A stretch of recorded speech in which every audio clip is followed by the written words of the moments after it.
To whoever this may impact, sometimes our lives have to be completely shaken up, changed, and rearranged to relocate us where we're really meant to be. Sometimes change feels like loss, transformation is scary, and sometimes, to discover the best version of ourselves, we must let go of absolutely everything holding us down. Welcome to I Missed Me, your new safe space. I Missed Me's purpose is to help people all around the world to come back home to themselves. It is a healing self-growth podcast that encourages people to dive deep into their emotions, heal their traumas, and ultimately love themselves. My name is Mafia Ansures. I am your host, and I hope to be a part of your healing journey. Lux presents Hollywood.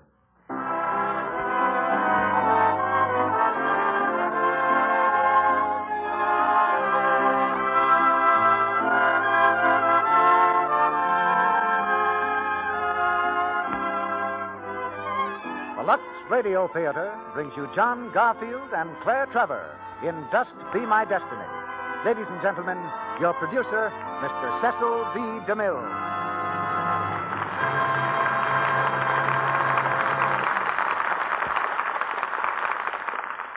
Greetings from Hollywood, ladies and gentlemen. When Mark Twain said that it's better to be a young June bug than an old peacock, he expressed my sentiments exactly. But sometimes we old peacocks use the June bugs pretty roughly when they're trying to conquer the world in their own youthful fashion. Fortunately, most of them bounce right back and try again.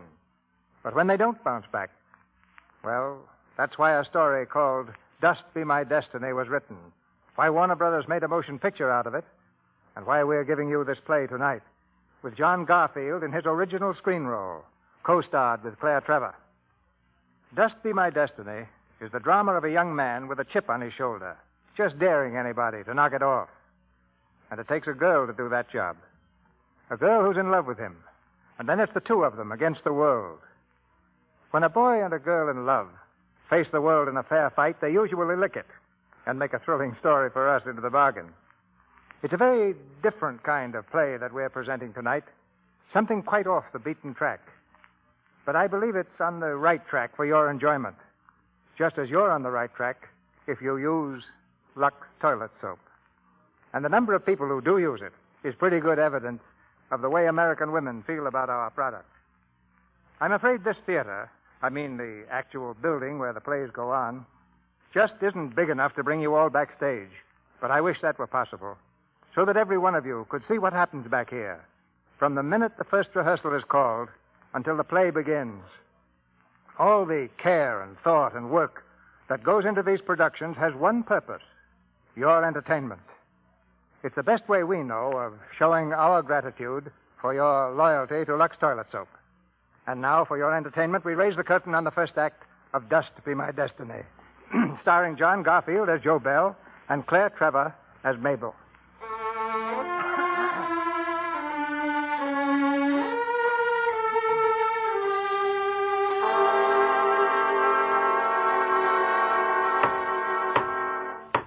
Case of the People versus Joseph Bell. Will the state's attorney continue, please? Joe Bell, age 23, is on trial for his life. In the hot, crowded courtroom of a Midwestern town, he faces a jury of his peers. 12 men who hold his destiny in their hands. 12 men who must decide whether Joe Bell shall live or die. And the state will prove that Joe Bell, in spite of his youth, is a seasoned, hardened criminal with a long record behind him, who, when arrested, was wielding a deadly weapon, and who, when he escaped from the county work farm with this girl a short 6 months ago, reached the pinnacle of his career in crime, the cold-blooded murder of the prison foreman.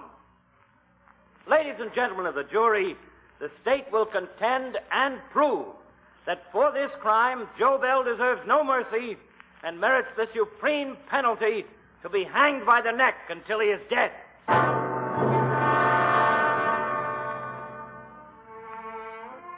For 7 days, the trial has dragged on. And now, at last, Joe Bell is on the stand. He's bitter, moody, and defiant. Now, Joe, let's go back to the night you escaped from the work farm. You said before that... Just a second. If you're in a hurry, mister, maybe I can save you a lot of time. I didn't kill that foreman. The last time I saw him, he was running after us, chasing us, and he stumbled and fell down. Oh, well, if you didn't kill him, why didn't you come back and clear yourself when you found out you were accused of murder? Because I served time once before for something I didn't do. I told them the truth, and they threw me in prison. They wouldn't believe me then, so why should I expect them to believe me now? Young man, this is an American court. Under our laws, a man is considered innocent until he is proved guilty. You're being tried by an American jury of your equals. Equals? They don't think I'm their equals. Why should they? I'm not a responsible member of their society. I'm a bindlestiff, a tramp. What I feel or what happens to me don't bother them that much. I'm a nobody with a capital N. And if I do butt into their lives, they got one answer. Go back where you come from. This case isn't going to be decided on whether or not I committed this murder, but on who I am. Order! Order! This jury will base its verdict on only one factor, what they consider to be the truth. Yeah? I've been sitting here a whole week watching this guy twist the truth into a rope around my neck. Then you admit everything that's been brought out in this trial is the truth. As far as you'd let him tell it, yes. Is it or isn't it? All right, yes, it is. Let's get this thing over with. Your Honor, ladies and gentlemen of the jury, the state rests its case on that admission. Just a minute, Joe. Just a minute. What do you want? As your representative here in this court, Joe, I'd like to ask you to tell more of your story than just that. I don't know what it'd be. Well, why not start from the first? You said you served time in prison once for something you didn't do. I did. Tell us about it, Joe. It was a bum rap, that's all. What happened? I gave the state 16 months and 13 days out of my life. That's what happened. And you don't have to believe me. It's spread out on the record books. Why don't you go ahead and tell us about it in your own words, Joe? Go on. Well, they threw me in prison for a robbery I had nothing to do with. And I sat there 16 long months. One day the bull come by my cell, the guard. He said the warden wanted to see me, something important. I couldn't figure out what it was. Thought it was probably another bum rap. Come in, Bill. Sit down. Well? Bill, I can't say you've been a model prisoner. You've been rebellious and unruly. I've disciplined you, but I want you to know I've just acted in the line of duty. I'm a warden, Bill, not a judge. It was not my business to determine your guilt or innocence. What are you getting at, Warden? Bill, you're free. Free? I've just had word that the burglary for which you've been serving time has been solved. The real criminal has just made a full confession. I'm sorry, Bill. You're sorry? Well, you didn't serve time. I did. I'm sorry I was chump enough to think the cops would believe a nobody like me when I told them I was only trying to help a guy who was shot. I should have kept my nose out of trouble. But don't worry, Warden. I'm smartened up now. Because no matter what happens or who gets hurt, from now on, Joe Bell runs the other way.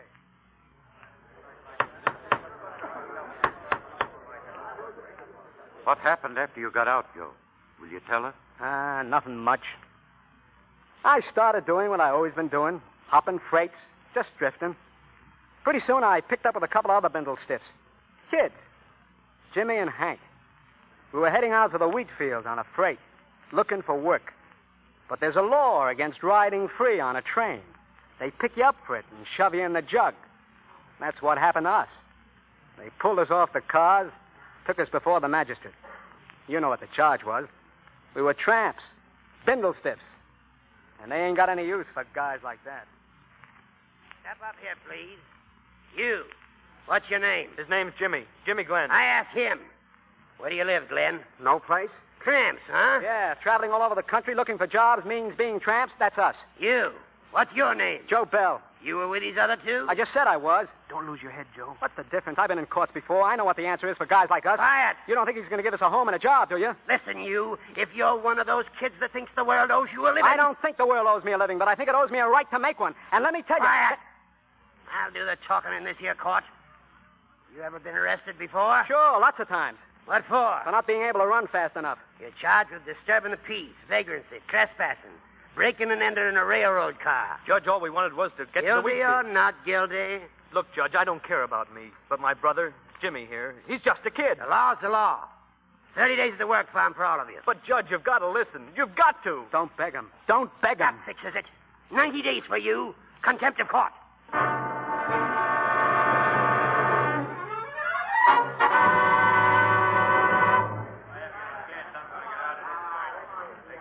Okay, you guys, line up outside the barn. You're about to learn farming. Okay, Charlie. Yeah, I don't get this farm work. What's the matter, buddy? Well, I tell the God I don't like farming, so he puts a pair of overalls on me, and he says I'm a farmer. He's nuts. You think he is? Wait till you see Charlie the foreman. He's a first-class screwball. When he gets drunk, he tries to feed the cows liquor and starts chewing grass himself. You're kidding. Shh, here he comes. Before you go to work here, I want to say a few words to the new men. I'm a nice guy.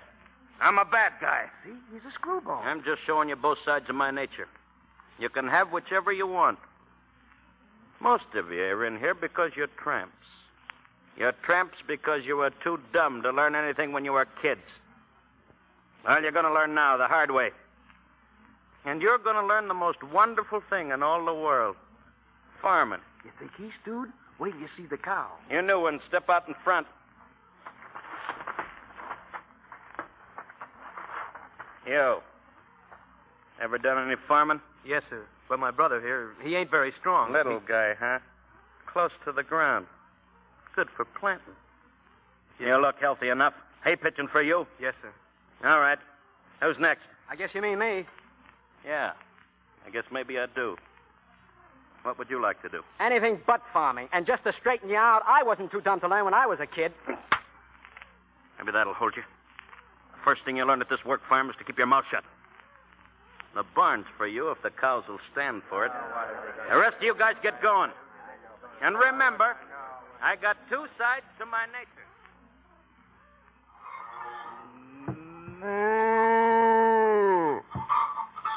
Stand still, cow, will ya? Now, look, I don't know nothing about you, and you know nothing about me. So we start off even, see? I got two sides to my nature, see? I'm a nice guy, I'm a bad guy. Now, be a good moo cow and don't try any tricks, and we'll get along swell. But get nasty, and I'll take this bucket, and I'll shove it right down your throat. You got that? What's so funny? Oh, gosh, you're dumb. You're on the wrong side of the cow. What's the difference? To me, one side of the cow is as good as another. Look out, he's going to kick. All right, I can do without kibitzers. I told you were on the wrong side. Will you stop that cackling? Well, I can't help it. It's the first time I ever saw a mule trying to milk a cow. Ain't you smart? Now flap your wings and lay me an egg. Well, I was only trying to help you. You don't have to be so fresh. Once and for all, will you beat it? You annoy me. Hey, wait a minute. Slapping people in the mouth seems to be a habit around here. Well, you're too free with your tongue. You're too free with your hands, and I don't like people laughing at me. Yes, but if you'd only What's going on here? Maple, I told you enough times to get the eggs before these tramps come in here. I'm sorry, Dad. It won't happen again. Get out of here. All right. Now, look, you. I feel sorry for you being in here. That's the nice side of my nature. Now, this is the bad side. What you're going through today will seem like a Sunday school strawberry festival if you don't stay away from that girl. Do you understand? Stay away from her. Mister, it'll be a pleasure. Just tell her to stay away from me.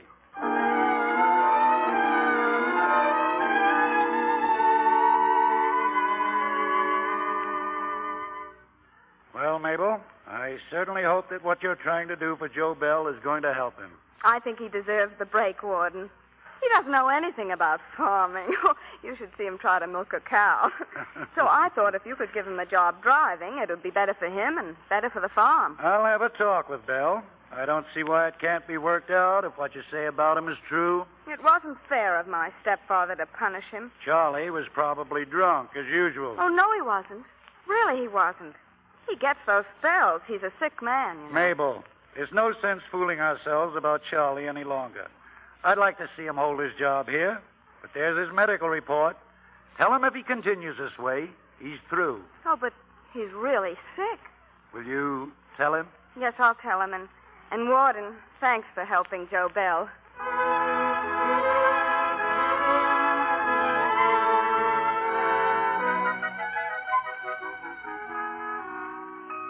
Hey, what a racket. What a racket you got, Joe. What do you mean, racket? Gee, Joe, it's sure swell you got a job driving a truck. Sure is, Joe. Congratulations. Wish Jimmy had it. What do you got on the warden, Joe? The warden, fellas, happens to be a very good judge of human nature. He says to me, my boy, you are the executive type. Making little ones out of big ones is not in your alley. So because I'm only doing a short stretch and he needs my executive ability, he puts me on the steering committee. And here I am driving a truck. Sure, swell, Joe. Pretty sure. Excuse me. Hey, where do you think you're going? Into town? Not with me, Ain't. You're a jinx. I told you once before, stay away from me. Say, look All out. right. What are you hanging around here for? Get in the truck. We got to get to town. Come on, snap it up. All right, Belle, let's go. Hey, wait a second, Belle. Wait a second. I want to tell you something. Yeah? You got a pretty lucky break when she went to the warden and got you off that rock pile. She? Yeah, Mabel. And if you want to keep that break, stay in line. This is the last time she'll ever go over my head again. Isn't it? Answer me, isn't it? Yes, Dad. All right. Get started, Bill.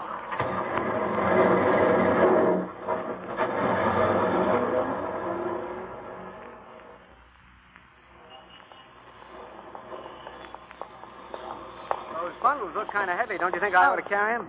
Oh, you'd better get back to the truck before my stepfather sees you. Well, the guard said it was okay. Here, give them to me. Well, I can... Give them to me. Besides, I wanted to talk with you for a second. I want to tell you what a white thing you did, getting me off that rock pile. I didn't expect you to do that to me. Joe, you're taking an awful chance talking to me. I kind of figured you were wrong. I thought you'd enjoy my getting paid off for being such a wise guy. Enjoy it? How? Give me that big one. Yeah, that's right. Well, there's a truck. Why should I enjoy seeing you on a rock pile? Well, most people like to watch other people get wrapped around. You see, most of the times in my life... I told you two to keep away from each other. The guard told me to help her. I give the orders around here. How many times have I told you? Don't, Dad, please. Maybe that'll teach you to stay away from him. Don't ever let me catch you hitting her. I'll kill you. Joe, don't. You'll lose everything. Stop, Joe, stop. You can't do it. You can't. You'll lose everything. Bet he'll lose. You'll hit him with that pipe. He never had a chance. Yeah, I'll never give him a chance from here on. Oh, Joe. Joe.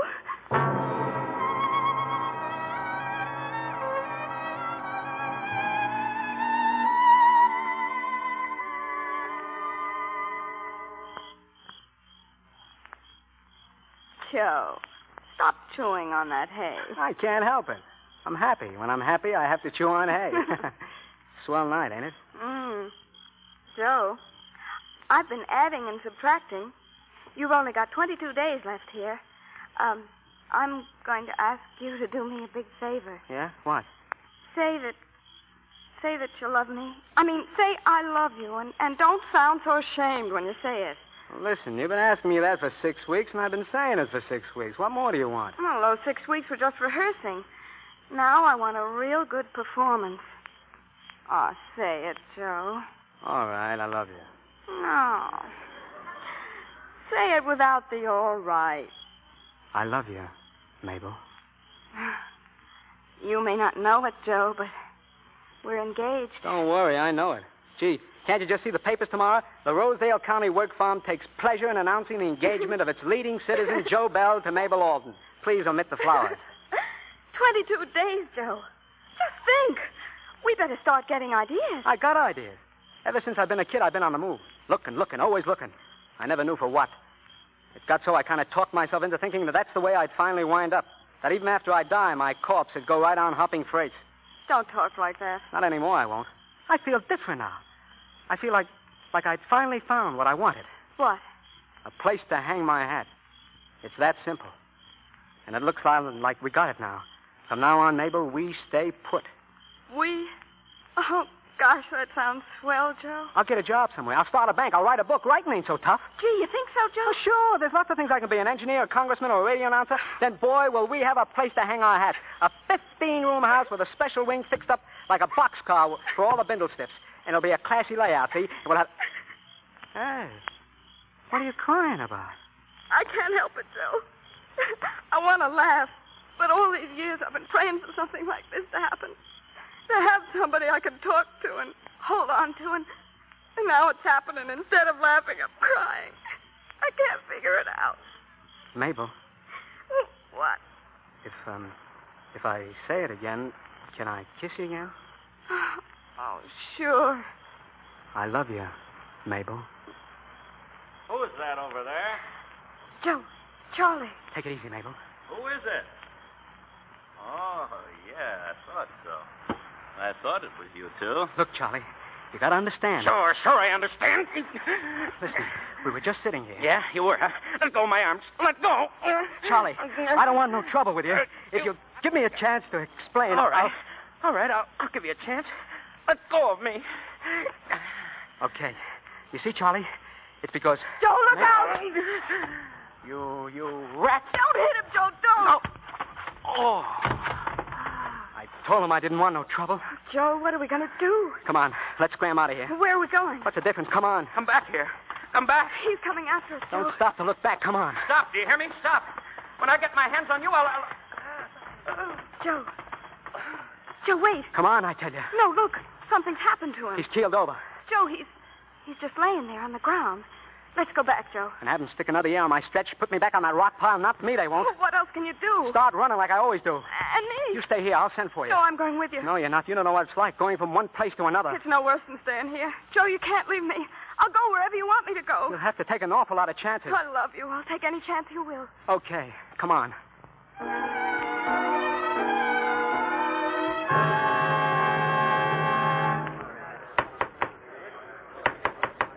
Will the defendant please continue?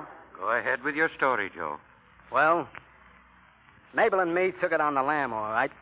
We got across the state line early the next morning, landing in a little burg there. First thing we headed for was the city hall. We figured on getting married. The place wasn't open, and while we waited, a guy come by looking for a couple, just like Mabel and me. He give us a spiel, promised that if we get married on the stage of the By Joe Theater for a stunt, he'd outfit us complete. Ring, license, and apartment rent-free for a month, furniture, clothes, everything. I should have known better, but I fell for it. It looked like a good bet. The wedding was swell for everybody, but us. People thought it was funny. They were wisecracking, laughing, and poking cameras at us all through the ceremony, taking pictures. They made suckers out of us, all right. Plenty. You see, I figure a guy gets married only once, and it ought to be pretty. Something almost sacred. But ours wasn't. We tried to kid about it all the way home to our new apartment, but it was no go. We were sitting there listening to the radio.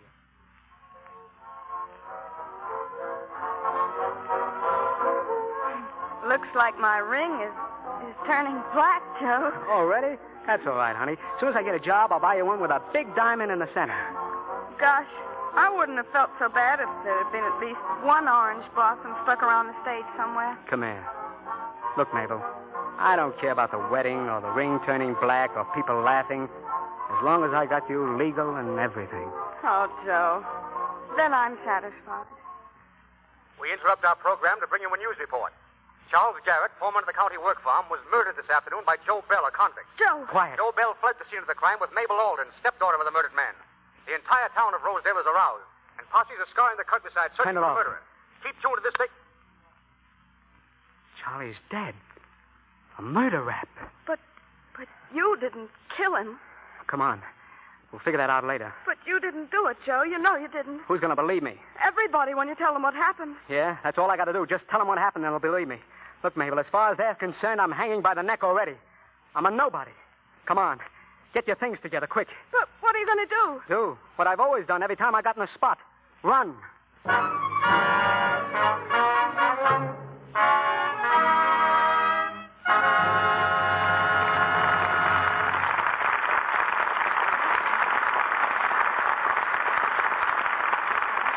In just a moment, Mr. DeMille and our stars, John Garfield and Claire Trevor, will bring us Act 2 of Dust Be My Destiny. Now, just for a minute, let's listen in on a very feminine conversation that two young housewives are having over a cup of afternoon tea. Sue, you're certainly looking well. That blouse you have on is awfully becoming. But I hope you don't mind my saying so. I think it's your skin. It always looks so lovely and fresh. Oh, I guess it's my daily beauty facials. Facials? So that's it. Of course, I wouldn't have the time. Now, don't leap to conclusions, dear. You can give yourself a Lux soap facial right in your own home. And it costs practically nothing. Lux soap facials? I heard about them on the radio. How the famous Hollywood stars use them regularly. So, I said to myself, I guess that Lux Soap Care must be something pretty special. I've been giving myself a Lux Soap facial every night now for weeks. Tell me how you take one, Sue. You just pat the lather very lightly into your skin. You rinse with warm water, then with cool. Then you pat your face dry with a soft towel. Really, Mary, your skin feels so smooth and soft afterwards. Lux Soap has active lather, you know, that does a really thorough job. It sounds easy. Guess I'll start today. The point is, do it regularly. No matter how tired I am, I never neglect my Lux Soap facial at bedtime. That little conversation is typical of what clever women everywhere are saying about Lux Soap active lather facials. Out here in Hollywood, famous screen stars depend on this gentle Lux Soap care. They say Lux Soap facials do a thorough job of removing dust, dirt, and stale cosmetics. Leave skin feeling smooth and looking so fresh. A Lux Soap facial takes only a few minutes, but those few minutes of Lux Soap care every day pay rich returns. You'll be delighted with the way Lux Soap's active lather facials help keep your skin looking fresh and lovely, the way you want it to be. Get 3 cakes of this gentle complexion soap that 9 out of 10 screen stars use. See what it can do for you. We pause now for station identification. This is the Columbia Broadcasting System.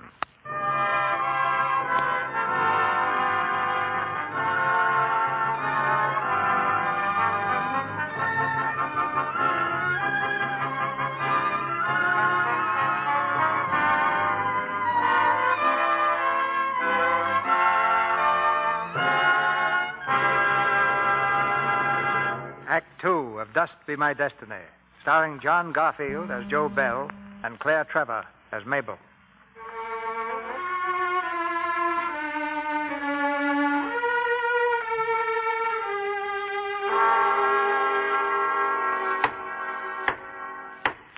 Case of the People versus Joseph Bell. Will the defendant please resume his testimony?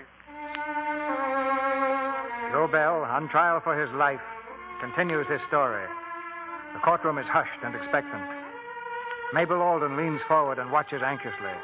Joe is tense as he straightens in the hard chair. His eyes, dull as rivets, stare out over the heads of the lawyers, the police, and the courtroom audience. He doesn't see Mabel's reassuring smile as he begins to talk.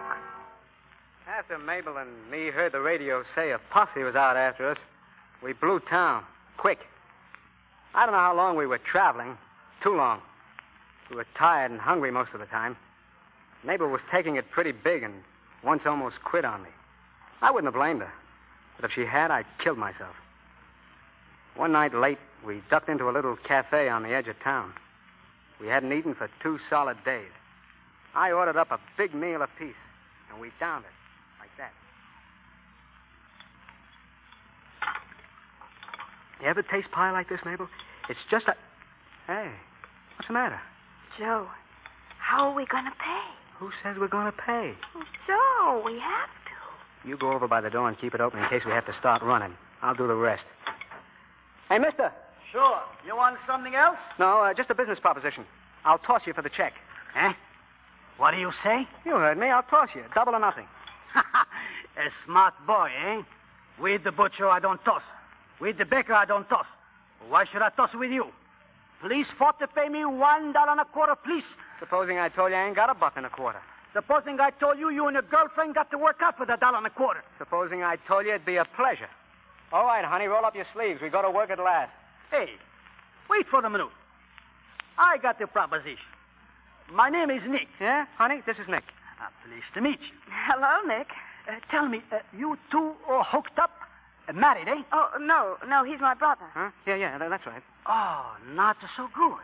That makes it for 2 rooms and a board. Look, Nick, if you're figuring on hiring us, we're good workers. You won't be sorry. Honest, you won't. I'm a handy guy. I can fix things. What do you say? Give us a break. Well, I don't know. For 2 rooms and a board... I'll toss you for it. Okay, you toss. Yeah, only I ain't got a coin. Here's a coin. You say it. Heads. Heads it is, Mabel. We hang up our hats.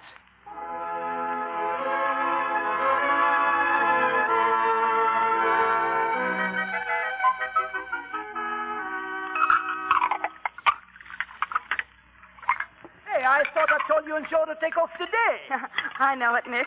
Joe's out, and as soon as I finish up with these dishes, I'm going to. That's more like it. Joe had to get down to the bank and deposit a little more in our savings. You know, Nick, we got $72 as of today. That's nice. I like it for to see young kids save money. And now maybe you and your husband... My husband? What? You don't fool old Nick, eh? You make her too much love. Nick, you're okay. Go on now, go on. You are through with the dish. All right. We'll open up in the morning. You sleep late. You betcha. I sure get spoiled.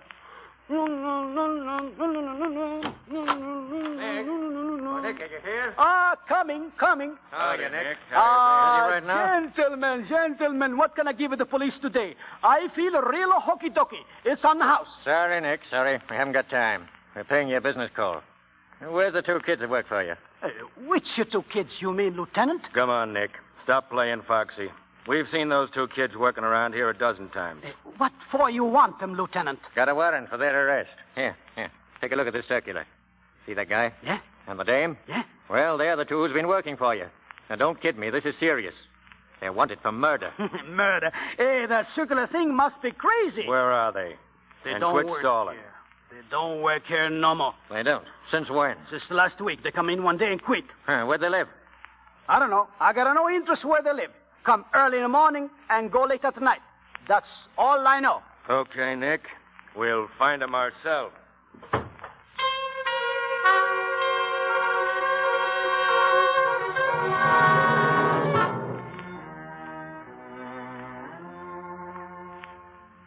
Nick got to me before the cops did. He closed up the cafe and caught me at the bank. I drew out our savings and headed for home. I was going to get Mabel and go on the run again. But I was too late. The cops had pinched her. They were waiting there for me. She saw me coming first and yelled. Like a dope, I didn't get wise. But when they threw a couple of lead slugs at me, I ducked plenty fast. I laid low for the rest of that day working out a plan. And late that night, I bought a camera and went over to see Nick. Nick, let me in. Hey, who is it? Hey, Joe. Oh, Joe, come in. Hello, Nick. They got the Mabel. Yeah, I know. I thought maybe you was scrumped. No, look, I got no time to talk. I got to move fast. Joe, what are you going to do? I'm going to spring Mabel out of jail. You're crazy, Joe. They will grab you, too. Can't help it. I got a plan. Will you help me? Oh, sure, I will help you. Come on, then. Close up the joint. I'll get your car and meet you around in front. Look, Nick, don't start the motor again till we come out. Sure, I understand. Where's my camera? Right there. Good. If I don't come out of that jail, you beat it. Good luck, Joe. See you soon, I hope.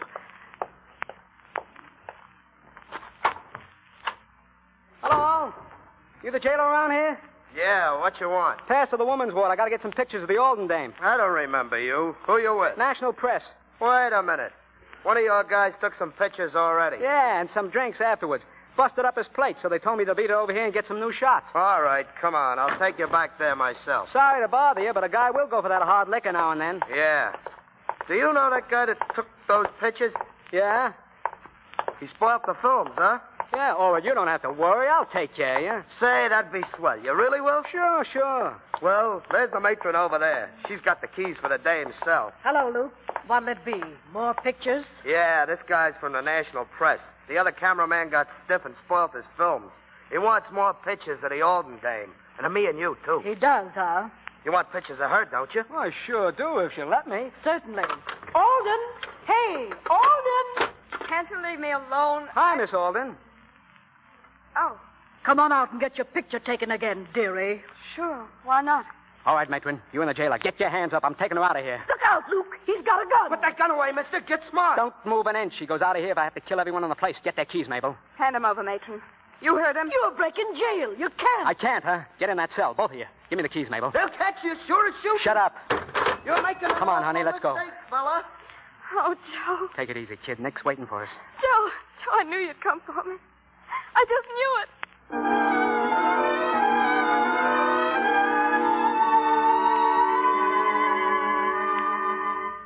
Well, there we were. On the run again. Nick took us out to the edge of town, and we said goodbye to him. That Nick was a right guy. Me and Mabel owe him plenty. Anyhow, This time I put 1,000 miles between us and the cops. We landed in a town out west, and I hunted for work on a newspaper. I thought I'd have a chance with my camera. We stuck around for over a month, but didn't get no break. Pretty soon, we were down to our last dime. Joe? Oh. Gee, I was getting worried about you. You've been gone all day. Yeah, I know. What happened? Nothing. I've been to every newspaper in town, some of them twice. Oh, Joe. They got all the pictures they want. They got all the cameramen they want. I haven't got enough experience. Come back Tuesday. No, don't come back. You can't see the editor. You can't see anybody. Joe, did you ever stop to figure that we got a long time ahead? We're young now. Yeah, but you get old being on the run pretty fast. I'm 19. You're 23. Look, why don't we go back? What if they do give us 20 years? I'd be 39. You'd be 43. That's not so old. Forget it. You could get life, too. Or death. Oh, they wouldn't do that. I don't believe it. I do. But we can't go on like this. It's not right. We're married. We got a right to have a decent home and kids. What'd you say about kids? I said, well, we got a right to have them. Well, we haven't. And don't forget it. Mabel. What?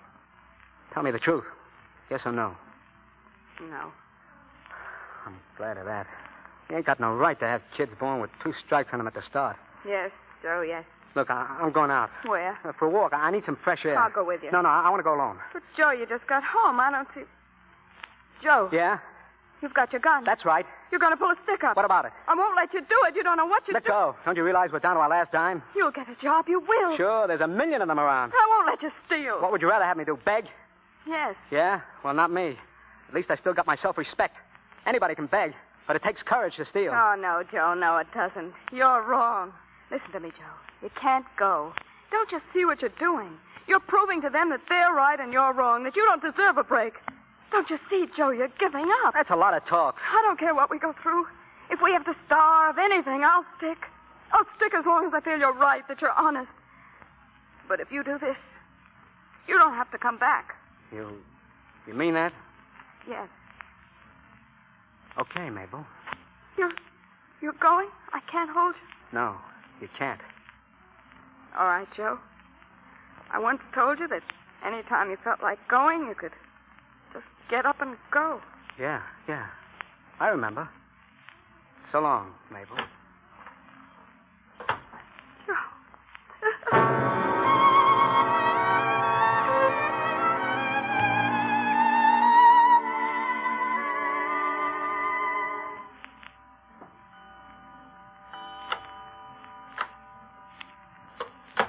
Joe, is that you? Yeah.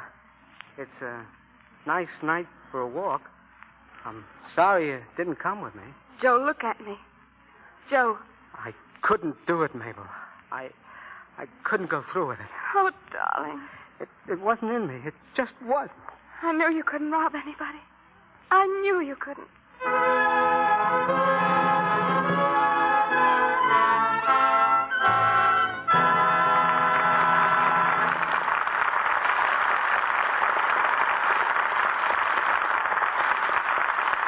After a brief intermission, Mr. DeMille and our stars John Garfield and Claire Trevor will bring us Act 3 of Just Be My Destiny. I have a letter here that I think will interest the men in our audience as well as the ladies, too. It's a letter of complaint. Now, since we've been getting other letters with just about the same criticism, we thought we'd read this one to our audience. It's from a Mr. Lewis Moore of Austin, Texas. He says, I listen just about every Monday night to the Lux Radio Theater, and I've often thought to myself, why don't you tell the men in your audience what a swell soap Lux is? Tell them what a wow of a bath soap it makes. A man likes a soap that gives real lather. And even with hard water, you get a wonderful quick lather with Lux soap. I've heard a lot of men say they're partial to that soap. Thank you for that letter, Mr. Moore. We're very grateful to you. And from now on, while we're telling the women in our audience why Lux toilet soap is the soap for them, we'll try not to forget that men are people, too. And I hope you ladies have been listening attentively tonight, because I'm pretty sure the men in your families will enjoy using Lux toilet soap. You see, there's a very good reason why they'll say it makes a wonderful bath soap. It's because Lux toilet soap has rich, smooth, active lather that carries away perspiration and every trace of dust and dirt. Leaves a man feeling like a million. And remember, it's a luxury soap at a budget price, Just a few cents a cake is all this fine soap costs. Why not get a supply of Lux toilet soap for the whole family tomorrow? It's hard milled, you know, so it lasts and lasts. Yes, Lux toilet soap is really thrifty. Now, Mr. DeMille returns to the microphone. The curtain rises on the third act of Dust Be My Destiny.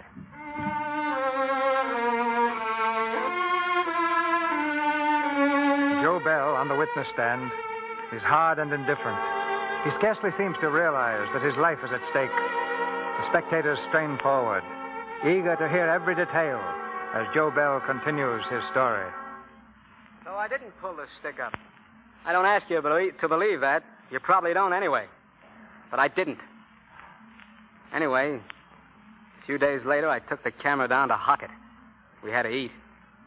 As I started to go in the place, a burglar alarm began sounding off at the bank across the street. 2 cops run by me, guns out. I ran after them, just as 3 mugs came blasting their way out of the bank. I ducked behind a parked car and snapped a picture. The lead really begun to fly.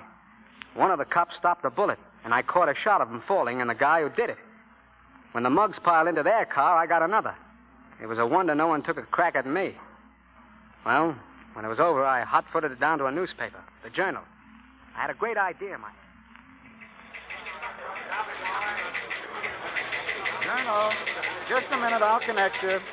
Daily Journal. Hey, kid, the editor in? You back again? I gotta see the editor. Don't you ever take no for an answer? No, I don't. Hey, come back here. You can't go in there. Yeah, I saw the pictures of the bank robbery. They look like scenic postcards. Now, look, will you go get me some action shots?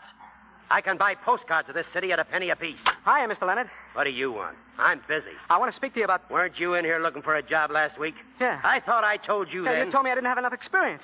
Well, I got something better than experience. In this camera, I got pictures. What do you expect to have in a camera? Hot coffee? I got pictures of the bank robbery. I was there from the start. If this is a gag... All right. Come on, what's your price? What do you want for him if they come out? A job. If you've got what you say you got, you can have my insurance policy.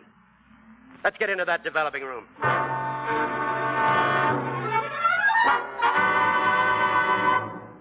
Okay, Pete. How much longer on those pictures? Can't you hurry it up? Just a few more seconds, Mr. Leonard. Haven't you birds ever thought of inventing something that would develop films fast? Time's up on them. Pull them out, Pete. Pull them out. Give them to me. Here they are. Let me see them. More light. I need more light. Okay. How do they look? You've done it. You've done it, kid. There's the cop falling, see? Here, the bandits are climbing in the getaway car. Their faces. We'll be able to identify every one of those birds. Nice pictures, kid. Thanks. Now get them on the enlarger, Pete. Send a second set to me. And hold on to those negatives. They're worth plenty. Come on, you. Wait a second. How about our deal? Didn't you say you'd never worked on a newspaper before? That's right. Well, you're working on one now. You're the Journal's star photographer. $30 a week. I'll try to do a good job of it. It means a lot to my wife and me. You keep on making pictures like that, and we'll have every crook in the state in jail. I'll get you plenty from the news service on this one, kid. How much? I'll ask for $1,000. All right? All right. Yeah, all right. But could I have a few bucks in advance? Huh? What for? We haven't eaten for 24 hours.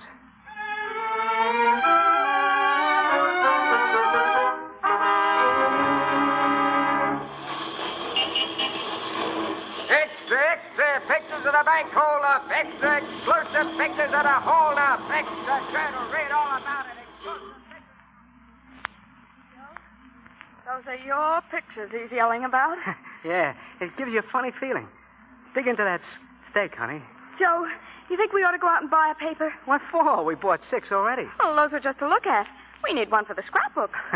I'd rather have another steak. You know, Joe, if we can afford 40-cent steaks, maybe that 15-room house we were talking about isn't such a crazy idea. Well, if you got nothing special to do tomorrow, take a look at some lots. I'll bet someday you're going to be famous, Joe. Like President Roosevelt. Oh, he's in a different line from me. Of course, I got a big job, too. Oh, it's more than just a job. You found a place for yourself. At last you know that you belong. You know, that's even more wonderful than anything else. Belonging. Yeah. I guess it is. But make that we belong. I couldn't do a thing without you, Mabel. And don't you forget it.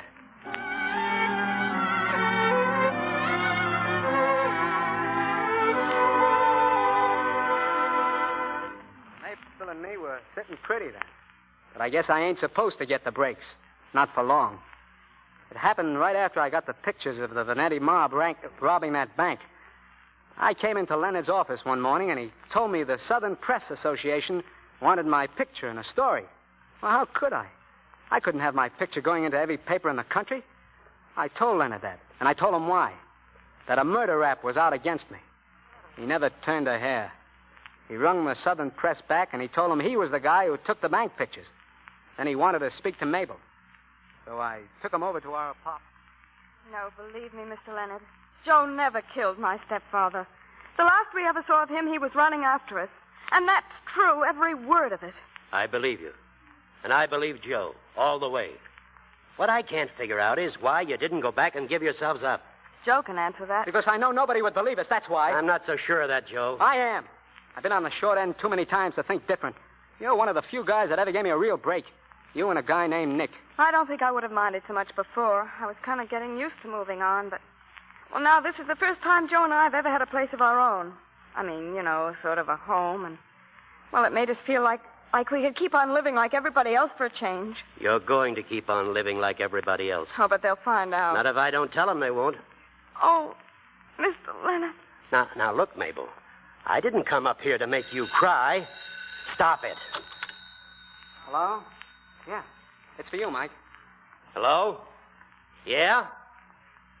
What? That's great. Hold everything. I'll be right down. That was the office. They just got a flash. 2 of the bandits were captured. The leader got away. They want the general photographer to identify him. And that's me. But you didn't take him, Mike. Well, you can't afford to get mixed up in this. But supposing they don't believe you? Who's going to ask any questions? The pictures are enough to identify him anyway. I'll convince them. Good night, Mabel. Good night. So long, Joe. See you in the morning. You still want me to work for you? If you don't show up at 8 o'clock, you're fired. So long, kid. Did you hear that, Mabel? Yeah. I can't get over it. Me, getting all these breaks. Me, Joe Bell, tramp. You were never a tramp. I know what I was. I still got cinders in my hair. Trains still whistle in my ears. Now I'm getting a break. And a home. Yeah. Come here and look.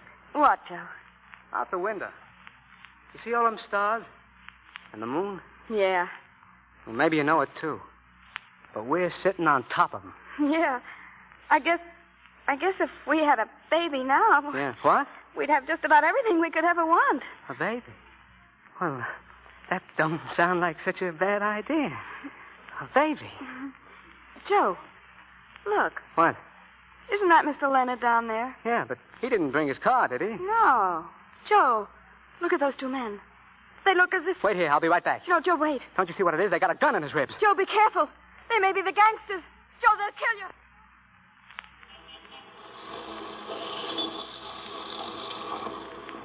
Get in the car, Leonard. I want to have a talk with you. With that gun? No thanks, Vanetti. I can hear you and your boyfriend just as well out here.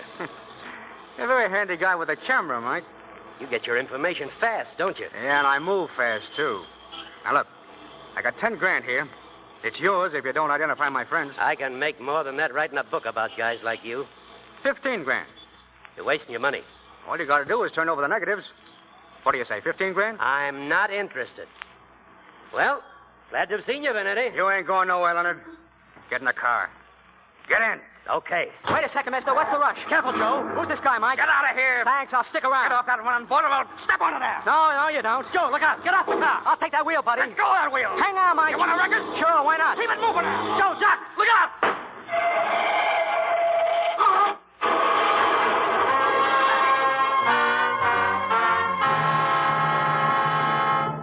Joe, I watched the whole thing from the window. It was horrible. I thought they'd killed you. Take it easy, Mabel. It's all over now. I'm all right. Look, there's nothing wrong with me. Is there, Doc? Nothing much. Your husband is a very lucky young man. How's Mike? Swell. Just shaken up, that's all. There you are, young man. Leave that bandage on. You can go now. Thanks, Doc. Come on, Mabel. Let's go home. Here he comes, guys. Hey, how about a picture? Close that door, quick. What's the matter, Joe? Those guys just snapped my picture. The news service will pick them up. By this time tomorrow, they'll be in every paper in the country. Joe, we're trapped, aren't we? No, we're not. We'll be out of this town in a half hour. Come on. Oh, what good is that going to do? You want to stay here and let them take us? Yes. Are you crazy? No, but you are if you think there's any place left for us to run to. You don't know what you're talking about. You just said yourself every paper in this country will carry our pictures. So we'll stay in hiding for a while. Yeah, and then what? Then we'll find $1 million and buy a boat and take a trip around the world. You're wasting time, Mabel. Joe, this can't go on. It gets worse and worse every time. First it was only getting over the state line. Then it was attempted robbery. Now you were almost killed. Come on, Mabel. We'll talk about it later on our way out of town. There's not much time. You're wrong. There's a whole lifetime in front of us. And I'm not going to spend it running away. We're human beings. We've got a right to live like human beings. You coming with me? No. If that's the way you feel, I'll go it alone. You're not leaving here. Get out of my way. Joe, please. I'm getting out of here. I swear you won't leave without me. Hey, Joe, how about another drink? Don't forget us, Joe. Joe, listen. Don't make me do it. So long, Mabel. Stop him. Stop him, somebody. What's going on here? What is it, lady? This is Joe Bell, Sergeant. He's wanted for murder at Rosedale Work Farm. He wants to give himself up. Oh, Joe. Joe, you'll see it'll be the best thing. You'll see.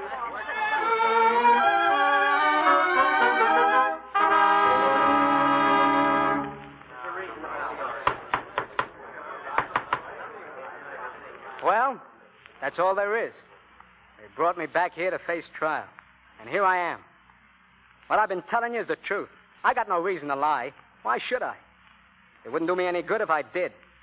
I'm a nobody with a capital N. That's it, Judge. Quiet the court. You can step down now, Joe. Ladies and gentlemen of the jury, Joe Bell has summed up the issue in this case far better than I could. He's right. He is a nobody. But there are an awful lot of nobodies in this world, and if they were all to be judged on that basis, then the whole system of American democracy that we believe in is hollow. That's why this trial is important. Just a minute. Is counsel summing up? No, Mr. Prosecutor, I'm not. I have one more witness to call. She'll make you understand this boy. The only way you'll ever feel or know what's in his heart is to have the person nearest his heart tell you. Call Mrs. Mabel Bell to the stand. Mrs. Mabel Bell, place your hand on the Bible. Do you swear to tell the truth, the whole truth, and nothing but the truth to help you? I do. Will you take the stand, Mrs. Bell? Just start talking, Mabel. Tell us in your own words about Joe. Well, I haven't got much to say. Only like Joe said, when he got his job at the Journal, he felt he belonged. If I could only make you understand what that meant to him. He wanted a place to hang his hat, and he had it. He was happy, but now... Go on. He wasn't at all like the boy you saw get up on the stand. He's bitter now. He thinks he hasn't got a chance in the world, that nobody cares, that he's wrong. You've got to prove to him he's wrong. I believe you will. If I didn't believe it, I wouldn't have turned him in. Just take it easy, Mabel. He hates me for it. You know, it's not easy for a woman to have a husband hate her. Especially at a time when she's going to have a baby, but I couldn't help it. I just couldn't go on running away anymore. I'm asking you to believe me when I tell you that my stepfather was a sick man. Joe didn't kill him. He hit him, yes, but he had started to hit me. You see, whatever Joe's done, it was because he loved me. And if you have to convict him, convict me too, because then I'll have to believe what he does, that there's no hope for people like us. And I don't want to believe that and go on living. Your Honor, the defense rests.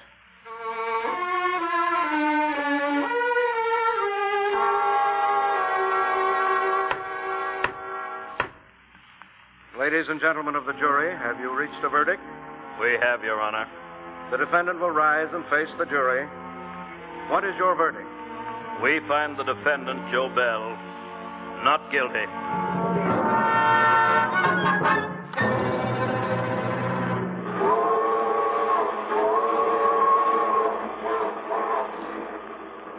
Mabel, I just thought of something funny.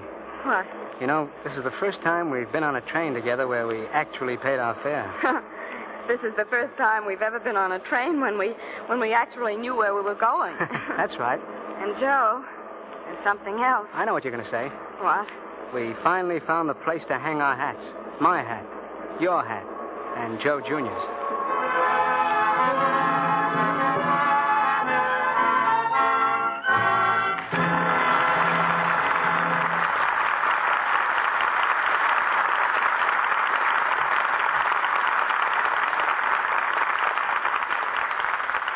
The curtain falls, and the train rolls on to happiness for Joe and Mabel Bell.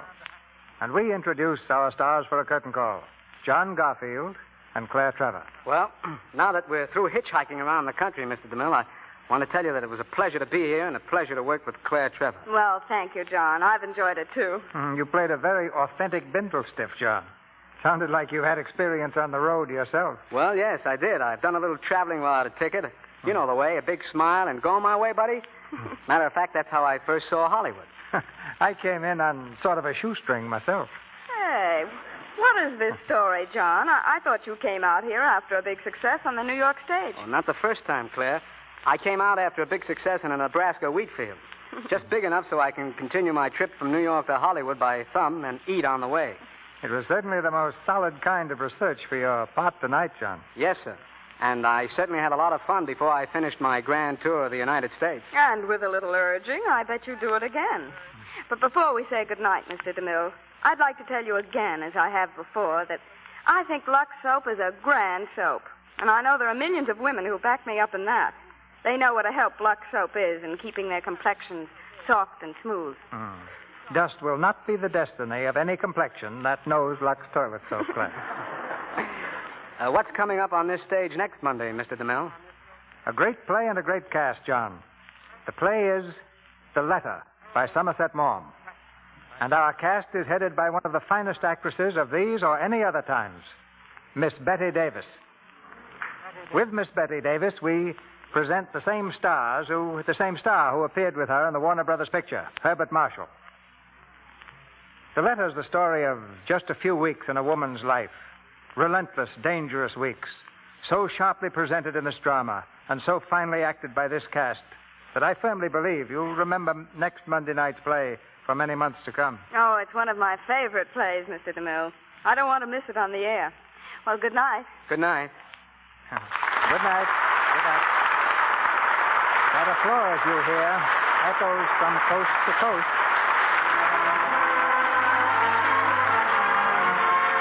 Our sponsors, the makers of Lux Toilet Soap, join me in inviting you to be with us again next Monday night when the Lux Radio Theater presents Betty Davis and Herbert Marshall in The Letter.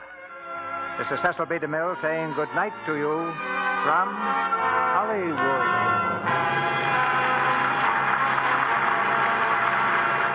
John Garfield appeared through the courtesy of Warner Brothers, as currently seen in their production of The Seawolf. Claire Trevor was heard tonight through the courtesy of Columbia Pictures, with whom she has just signed a long-term contract.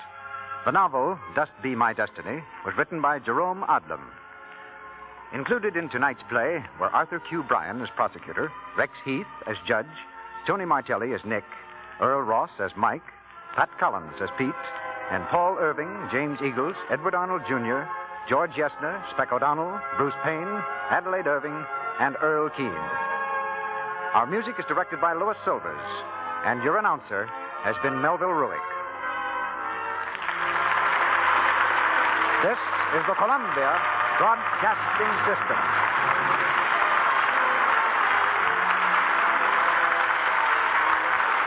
To whoever this may impact, sometimes our lives have to be completely shaken up, changed, and rearranged to relocate us where we're really meant to be. Sometimes change feels like loss, transformation is scary, and sometimes, to discover the best version of ourselves, we must let go of absolutely everything holding us down. Welcome to I Missed Me, your new safe space. I Missed Me's purpose is to help people all around the world to come back home to themselves. It is a healing self-growth podcast that encourages people to dive deep into their emotions, heal their traumas, and ultimately love themselves. My name is Mafia Ansures. I am your host, and I hope to be a part of your healing journey.